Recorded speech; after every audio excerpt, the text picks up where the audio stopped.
Hello, I am Dick Rice, Director of Spiritual Development at The Retreat, a 12-step recovery center in Wayzata, Minnesota, and a long-time 12-stepper myself. I landed on the first step back on May 1st, 1979, so in a sense I guess I'm older than dirt in the program.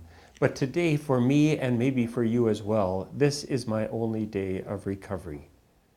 I'd like to invite you to climb the steps with me through these next 12 presentations that you and I will have together. I begin with the first step.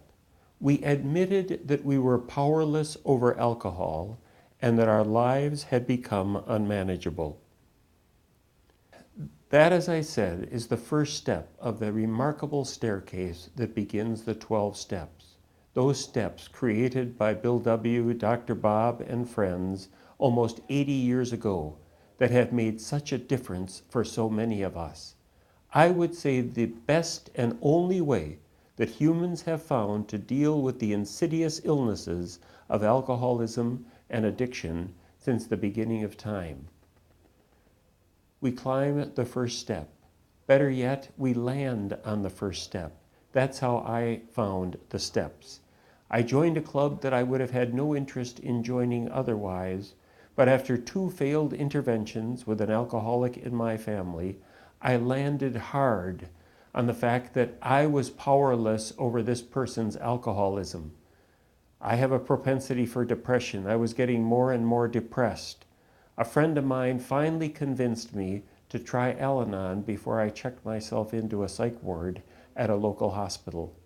On May 1st, 1979, I walked into the doors of Al-Anon, and that has made all the difference for me ever since. We admitted that we were powerless over alcohol and that our lives had become unmanageable.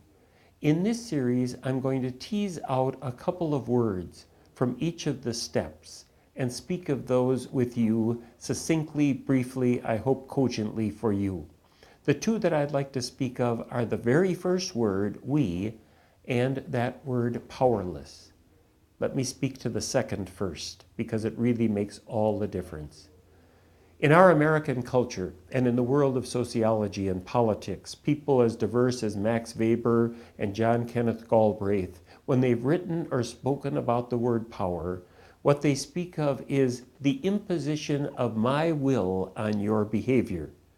That is typically the way, especially the masculine world, thinks about power, with the result that many of us think that we are much more powerful in other people's lives than we really are, or we give other people much more power than they really deserve. We're inundated with people saying things like, I got all of them to come. I put out a Twitter and they all responded. That response was theirs. All I could do was put out the Twitter. It was no credit of mine that 120 people showed up. Or we say, that boss really irritates me, or that traffic jam this morning really threw me into a tizzy. No, they didn't. I'm the one that was thrown into a tizzy. I'm not a victim of that boss or of that traffic jam. I have the choice to do whatever I'm going to do with the circumstances that I find in life. You and I each have the power of one. That's what the word power means. It comes from the Latin, sum, posse, I am able. We have the power of one. In the first step, landing on the first step, and landing hard usually on the first step, we acknowledge we are powerless over alcohol. We can no longer control it, or whatever our addiction might be, or whoever it might be that we're trying to control. We are powerless over them. We surrender.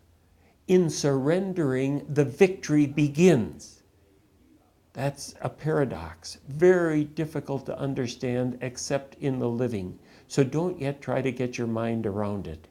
We are powerless over alcohol. When we land on that first step, our victory is going to begin in that very admission of defeat. And the more deeply we accept the fact that we have been defeated by alcohol, the more likely our climb for the rest of the steps. The second word that I'd like to speak to is that first word of the first step. We admitted. That is particularly inspiring, I submit. A number of years ago, I had the chance to teach a graduate course in spirituality at Creighton University in Omaha. And at the end of the class, on the last day of this 6-week session, I turned to the group and said, what has struck you as most important in what we've done with the 12 steps? And a woman in the front row raised her hand and immediately said, what strikes me is that the most important word is the first word of the first step, we. And all of our hands went down. We had to agree with her. If this were simply an I program, the 12 steps would not exist. Alcohol would be as rampant as it always has been. But it's a we program. It's not a self-help program.